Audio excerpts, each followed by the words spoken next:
On vous souhaite la bienvenue à ériclatour.com. Au cours de notre émission d'hier, on recevait le maire Alain Laplante qui réagissait au congédiement de son chef de cabinet, congédié par le Conseil majorité de 9 contre 3. Bien, parmi les 9, il y a les 3 indépendants qui ont permis au maire de gouverner en début de mandat. On est quelques mois plus tard, finalement, ces 3 indépendants, les conseillers Dufresne, Fontaine et Savard, larguent le maire Laplante. Il nous explique pourquoi.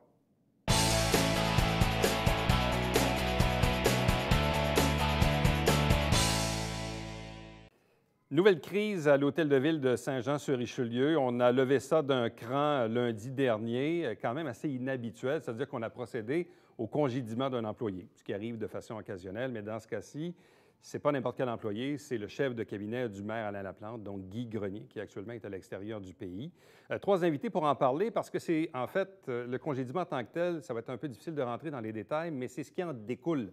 Je vous présente nos 3 invités. En fait, ce sont les 3 élus indépendants du conseil municipal actuel. D'abord, Mélanie Dufresne, du district numéro 1, Vieux-Saint-Jean, Vieux-Iberville. Bonsoir. Bonsoir. Accompagné de Jean Fontaine, conseiller de Saint-Eugène. Bonsoir. Bonsoir. Et Marco Savard, secteur Vieux-Saint-Luc. Bonsoir et bienvenue. Bonsoir, M. Latour. Bon, évidemment, tous les 3, je vous ai rencontrés individuellement depuis l'élection. On a eu des entrevues ensemble, puis on parle un peu de la composition. Nouveau maire, un maire qui arrive avec 3 conseillers de son équipe, 6 membres qui émanent de l'équipe FECTO, et puis vous, les 3 indépendants. Puis au début du mandat, vous avez permis à Alain Laplante de gouverner, nommer ses comités, voter le budget, etc., etc. Et vous m'avez tous dit à peu près tour à tour, bien, on va donner la chance au coureur. On va lui permettre de gouverner, puis on évaluera ça le cas échéant. On est 4-5 mois plus tard, et là, visiblement, avec ce qui s'est passé lundi, j'en déduis que la confiance est rompue totalement. Sans rentrer dans les détails, parce que je comprends qu'il y a des risques de poursuites judiciaires, c'est quand même pas banal de congédier le chef de cabinet du maire. J'en déduis qu'il s'est passé des choses, évidemment, qui vous ont fortement déplu. Jusqu'où vous pouvez aller dans cette résolution que vous avez vous-même proposée lundi? En fait, je ne veux pas commenter du tout. On peut parler de l'ensemble du dernier mois, des façons de faire à l'Hôtel de Ville. On peut parler, le travail avec les employés, le travail avec les autres conseillers, le travail... je veux dire, il y a de la chicane un peu partout. On ne va pas se leurrer avec ça. Donc, moi, quand je regarde ça, il y a de la chicane à la MRC, il y a de la chicane au conseil municipal, il y a de la chicane à l'Hôtel de Ville. Je veux dire, est-ce que tous ces gens-là sont des fous? Je me pose la question. Est-ce que les 9 conseillers, on est tous des fous? Là? Je veux dire, je pense qu'il y a un examen de conscience à faire, M. Laplante. Je pense que c'est quelqu'un qui est brillant, c'est quelqu'un qui aurait pu faire les bonnes choses, mais je pense qu'il y a une façon de s'y prendre avec les gens. Il y a un leadership à prendre que je considère n'a pas été pris. Bon. Il y a donc un contexte, je présume, là, qui a mené au congédiement du chef de cabinet. Bon, initialement, on le sait, les résolutions portent un numéro, c'est-à-dire que l'employé numéro 1789 est congédié, puis là, évidemment, les motifs sont gardés secrets parce que c'est des RH, c'est des ressources humaines. Le maire, lui, a voulu publiquement dire que c'était son chef de cabinet. Vous, Jean Fontaine, comment vous regardez cette situation-là en ce moment? En fait, là où on en est en date d'aujourd'hui? Bien, au fond, où est-ce qu'on en est aujourd'hui? Moi, c'est... Ça, on s'entend que c'est le point d'exclamation de ce qui n'allait pas, je vous dirais, depuis janvier. Parce que, je vais dire comme Mélanie, en novembre-décembre, c'est un peu la lune de miel. On l'a écouté, on s'est assis avec, on a tenté c'est sûr qu'au début, ça va bien, comme je viens de dire.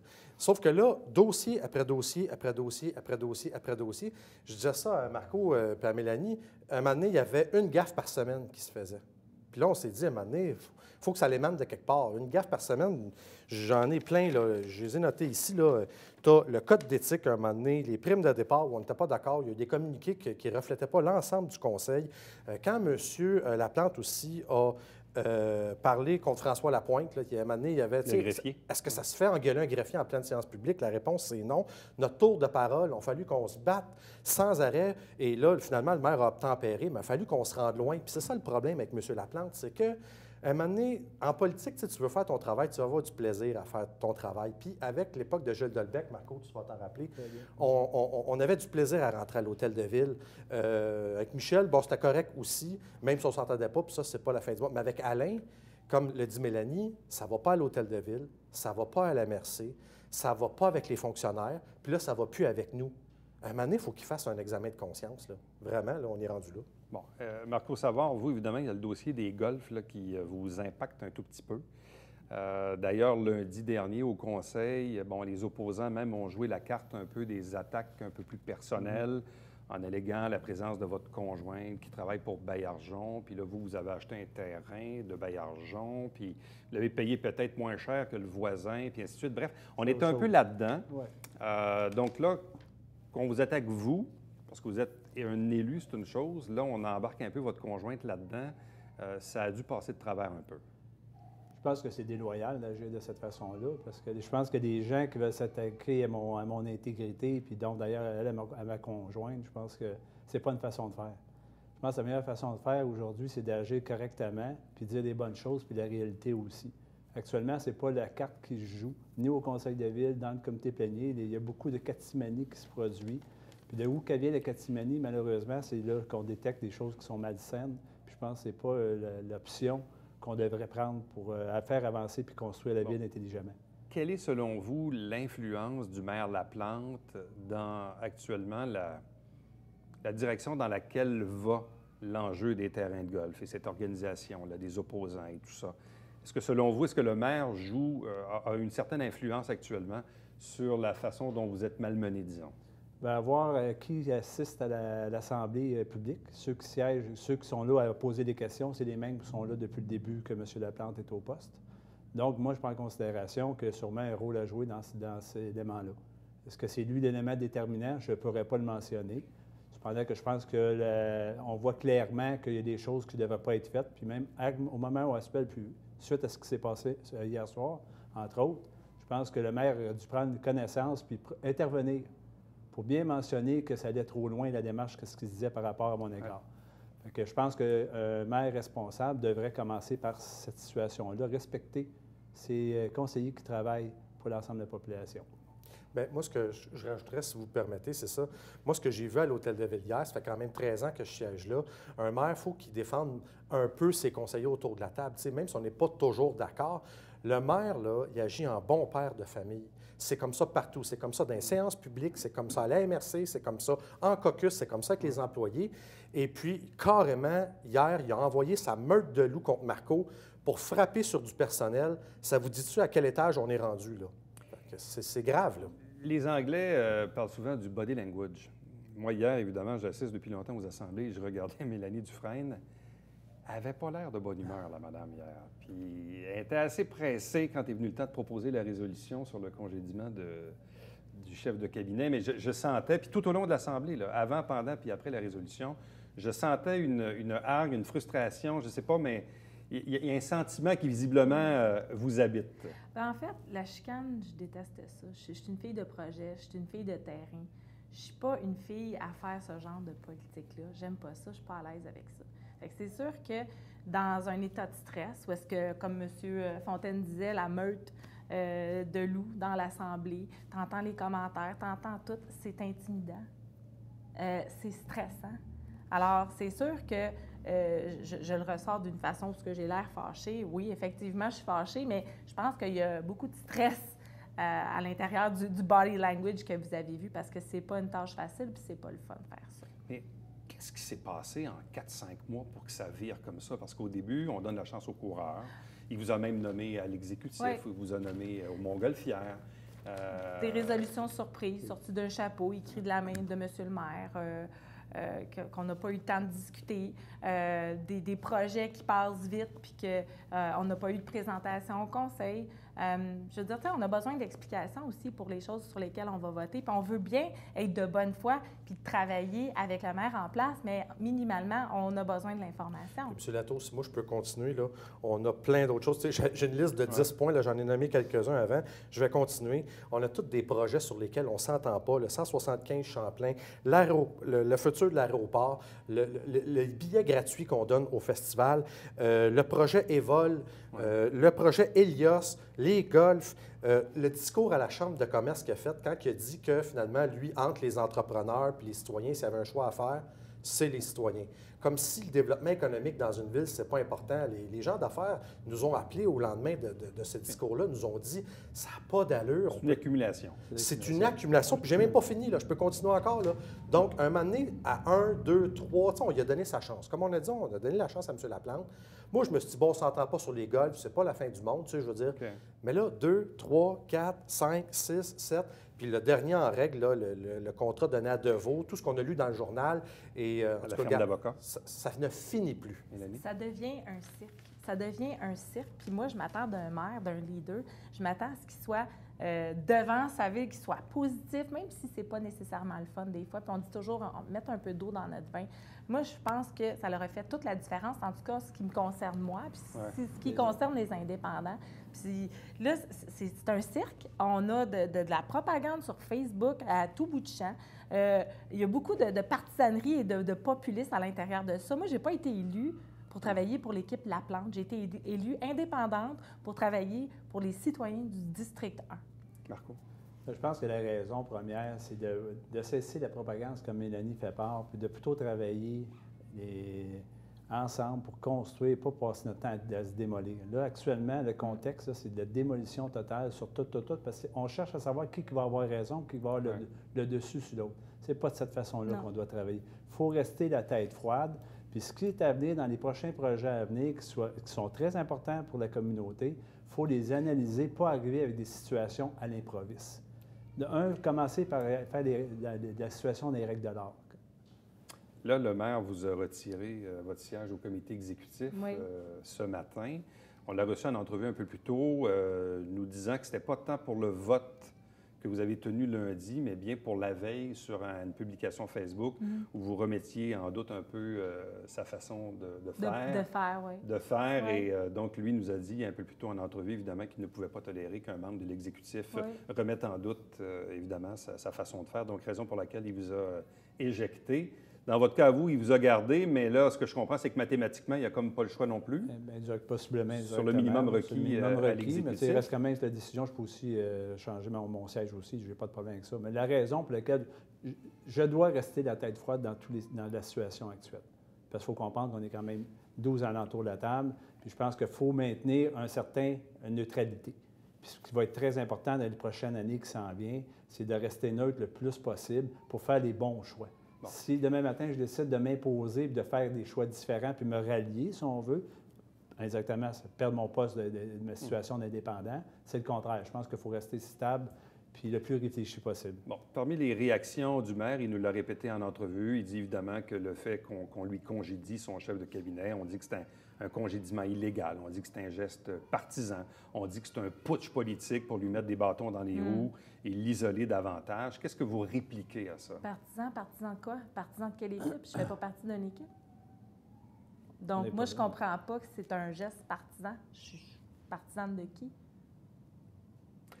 Le maire semblait dire, bon, évidemment, il va utiliser son veto, là, ce qui fait que probablement vous allez devoir revoter cette même résolution-là à la prochaine Assemblée, va demander un nouvel avis juridique là-dessus, va probablement commander également une enquête, et on verra évidemment la suite. Et je ne sais pas si un jour les motifs seront communiqués publiquement, mais vous savez très bien qu'en posant le geste que vous avez posé lundi, politiquement, c'est quand même très, très dur. C'est très, très dur, je comprends.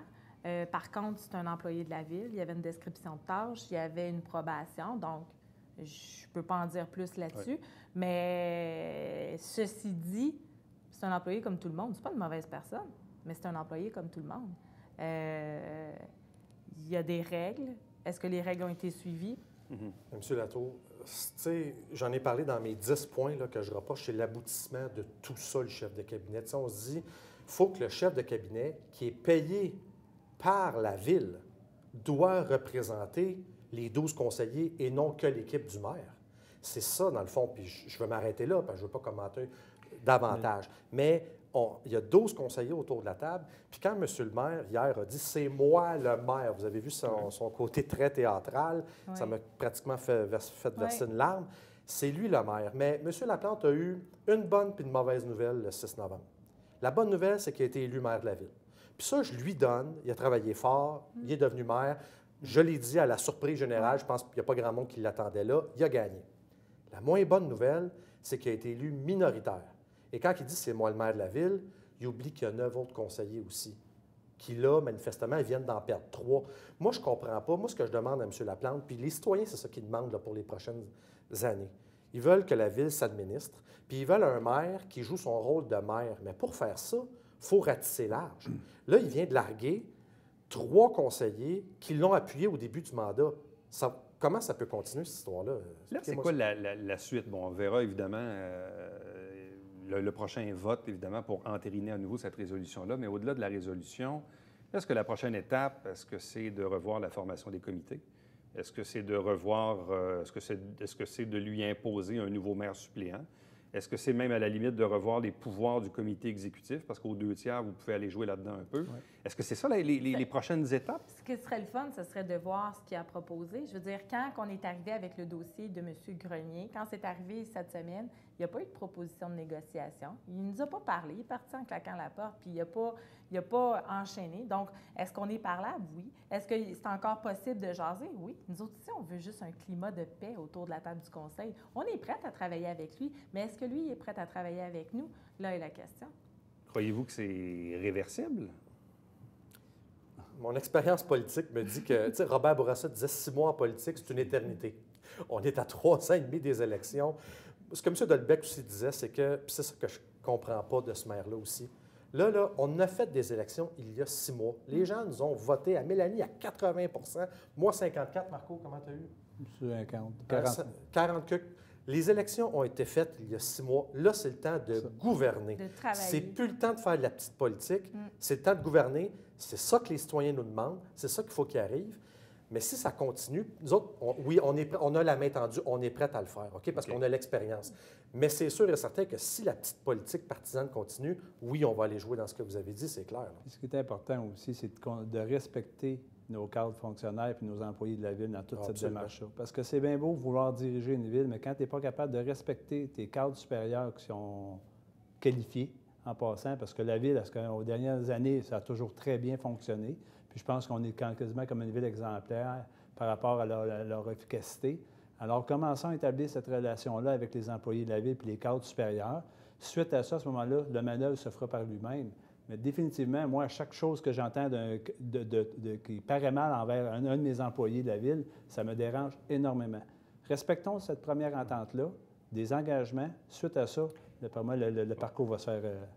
Le maire Laplante nous disait en entrevue que, bon, ça sera dans le fond à la population d'évaluer le tout dans 3 ans au moment des prochaines élections, et que pour lui, pour le moment, il allait défendre les citoyens, n'en déplaise comme si nous, on ne défendait pas nos citoyens. Mais en fait, c'est l'argument qu'il a donné un peu plus tôt en entrevue. Donc, est-ce qu'il y a encore une porte ouverte?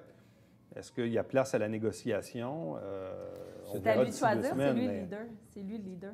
Mais si effectivement si on prend pour acquis que visiblement il n'y aura peut-être pas de main tendue, à partir du moment où vous refaites la composition des comités, nouveau maire suppléant, refonte également des pouvoirs du comité exécutif, il va être encore isolé davantage. Mais c'est lui qui s'est peinturé dans son coin. On vient de passer le début de l'entrevue à expliquer comment il s'est isolé tranquillement dans son coin. C'est le maire de la ville, je lui répète qu'il doit habiller le costume de maire qu'il a. C'est un privilège que la population lui a confié. Il faut qu'il sorte de son coin, il faut qu'il vienne nous parler. On est prêt à écouter, mais c'est sûr et certain que si c'est la ligne dure qui mène, si c'est encore des scènes comme ça en public qu'il va nous proposer à toutes les 2 semaines, comment voulez-vous qu'on... On ne pourra pas travailler comme ça. On la pactue la salle, nous autres, là. C'est enfantin, là. C'est enfantin 101, sérieusement. Là, ça va être quoi votre modus operandi? Parce que là, vous êtes comme 3 indépendants. Il y a les 6 de l'équipe Fecto qui se sont toujours tenus également depuis le début de l'élection. Là, si vous êtes comme un groupe des 9 à gouverner la ville. Vous allez opérer ça comment? Allez-vous vous identifier un leader, peut-être en Yvan Berthelot ou en quelqu'un d'autre? Comment allez-vous faire le lien avec la direction générale pour appliquer les résolutions que vous allez voter? Est-ce que vous avez pensé à ça? Non, on n'en est pas là pour Ma le moment. On se réflexion, parle, elle là. s'est pas rendue jusque-là. Je pense que notre façon de penser, notre façon de comprendre se relie beaucoup. Notre rôle, c'est de rester comme qu'on est là, discuter entre nous autres des meilleures ententes qui peuvent être décidées pour le bien-être de la ville. S'il y a quelqu'un qui veut prendre le pôle à ce moment-là pour élaborer ou mieux présenter des dossiers importants, mettons, que ce soit avec l'équipe ou le groupe Berthelot, si on veut, à ce moment-là, on est là pour entendre, puis on est là pour en même temps prendre les décisions. On va prendre du mieux qu'on peut de tous et chacun, puis on va faire de nos compétences par rapport à ce que les gens ont voté pour nous autres, puis notre expérience durant les dernières années qu'on a acquis. Là. Mais l'ironie du sort, là, c'est que, regardez, on va juste prendre un dossier, le dossier des Montgolfières. On s'entend, Alain Laplante et moi, sur une chose. Il faut décentraliser une partie du festival au centre-ville. Il faut que nos commerçants du centre-ville en bénéficient. Donc, moi, je pense que dans les prochaines étapes, ça se peut qu'on s'entende avec la maire, puis ça se peut qu'on ne s'entende pas avec l'équipe Fecteau. On est indépendant, on est élu comme ça, on va continuer à juger dossier par dossier, puis ça se peut qu'on se relaie avec la maire sur certains dossiers. Qui sait? C'est clair, si c'est du gros bon sens, on va être là. Mais vous pensez que ça... On pense à rien pour l'instant. On laisse la poussière tomber. On a bien mal dormi hier soir. Oui. On était un petit peu de turbo. Parce que un des arguments qu'il nous dit, bon, tu sais, on verra la suite des choses, mais on nous dit, ouais, c'est un congédiement illégal, puis on va le prouver, puis patata, puis les conseillers vont entraîner la ville dans un débat juridique qui va entraîner des frais d'avocat. Ça va coûter $1 demi-million à la ville, ce qu'ils sont en train de faire. Qu'est-ce que vous répondez sur l'argument des frais judiciaires que va encourir peut-être la contestation du congédiement de Guy Grenier? Pourquoi M. Laplante ne vient pas s'asseoir avec nous autres, ne vient pas jaser avec nous autres? C'est lui qui décide de prendre ses procédures judiciaires, c'est pas nous. Nous autres, on a des documents qui nous ont été déposés et qui sont concluants. Voilà tout. C'est illégal, c'est correct. Je veux dire, il fait son jeu politique. On fait le nôtre, puis ça finit là. Il y a un rôle de confiance aussi qui doit s'installer. Là. Définitivement, là, ce rôle-là va être pour le prochain temps, va être très important. Puis, comme qu'on a toujours travaillé auparavant, travailler sur des recommandations, puis ceux qui nous déposent des recommandations, de leur faire confiance. C'est là l'élément qui va être important pour notre compréhension de certains dossiers. Si on n'arrive pas à avoir de compréhension puis de bonnes recommandations, mais là, à ce moment-là, on va encore tourner en rond. On va encore tourner en rond. On va se retrouver l'année prochaine dans le même contexte. Alors, je pense que chacun a de l'eau à mettre dans leur vin. Puis je crois que c'est de cette façon-là, puis d'être à l'écoute, puis réceptif, puis d'avancer dans ce qu'on doit faire, assumer notre rôle. Et je vais vous dire une chose, quand j'entends le maire dire « je vais toujours choisir les citoyens », bien, nous autres aussi, on a des citoyens. J'en ai 5600 dans Saint-Eugène, puis moi aussi, je vais les défendre bec les ongles jusqu'au bout. Là. Moi aussi, mes citoyens, je vais les défendre. Ce n'est pas juste du côté du maire. Là. Non. Qu'est-ce que vous pouvez dire aux citoyens pour les rassurer? Les citoyens qui regardent ça de l'extérieur, qui disent là, c'est le Capharnaüm à l'hôtel de ville, c'est des guerres d'ego, ils n'arrivent pas à s'entendre, puis là, on jette le blâme sur le maire, on jette le blâme sur les indépendants, on jette le blâme sur l'équipe Fecteau. Bref, on jette le blâme sur un peu tout le monde en disant ils ont juste à s'entendre. Moi, ce qui mérite le plus, M. Latour, c'est vraiment, c'est correct de penser à nos citoyens, puis ça, mais on a des investisseurs dans Saint-Jean-sur-Richelieu. On est en train de travailler sur une nouvelle réforme du Conseil économique. On essaie d'amorcer une nouvelle démarche, une nouvelle compréhension pour les gens d'affaires, pour leur donner justement la confiance. Puis quand ils voient toute cette petite catimanie-là qui se passe, ça ne porte pas confiance, ça ne porte pas année d'investissement dans Saint-Jean. Donc, je pense que ce rôle-là de compréhension doit se faire rapidement. Parce qu'on a des gens qui sont prêts à avoir des bonnes idées pour le secteur de Saint-Jean, puis l'industriel aussi. Donc, il faut ramener ce pôle-là le plus rapidement possible. Suite à ça, je crois du moins que le citoyen va penser de la même façon qu'on doit élaborer notre contexte. Moi, je pense que c'est d'avoir un respect aussi, un respect des employés, comme M. Savard le disait au début. Avoir un respect pour les élus qui ont été élus autour de la table. Je pense que juste commencer par ça, un respect puis une écoute, je pense qu'on est capable de faire du chemin avec ça, puis je considère qu'on n'a pas ça présentement. Mais vous avez 100% raison, M. Latour, quand vous dites ça. On les lit, les réseaux sociaux aussi. Moi, j'aime pas ça, voir les guerres d'ego. J'aime pas ça, puis oui, vous avez raison, c'est un peu ça, c'est des guerres d'ego. Mais vous avez raison, un moment donné, il on va écouter la population, à un moment donné, il faut ranger. Là c'est correct, là, les bazookas sortis, les bombes sortent, mais à un moment donné, il va falloir arrêter ça. On a une ville à gérer, comme M. Savard il a dit, il y a des projets économiques qui s'en viennent. Il va falloir qu'on mette le focus là-dessus, on s'entend. À vous trois, merci beaucoup. Plaisir. Bonne chance pour la suite. Merci. Restez avec nous au retour, le Babillard quotidien.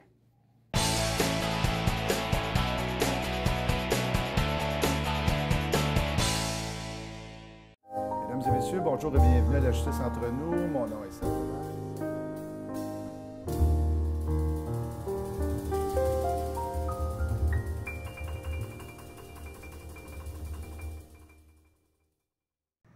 Salut, ici Alexandre Baudouin. Et François Trépanier. François, cette semaine à Sport Express, au menu, en fait, on parle du salon du collectionneur. Oui, avec Maxime Belair et en deuxième partie de boxe. Avec Sabrina Aubin, la championne médaillée de bronze aux Jeux du Commonwealth. Oui.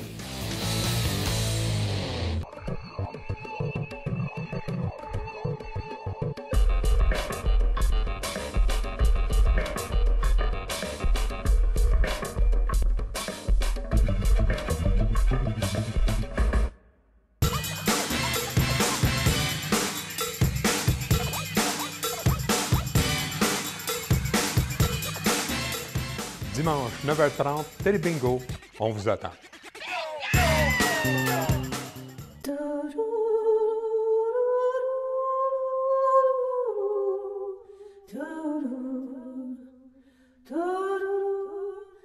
Coulisses Bêta, jeudi, 19h.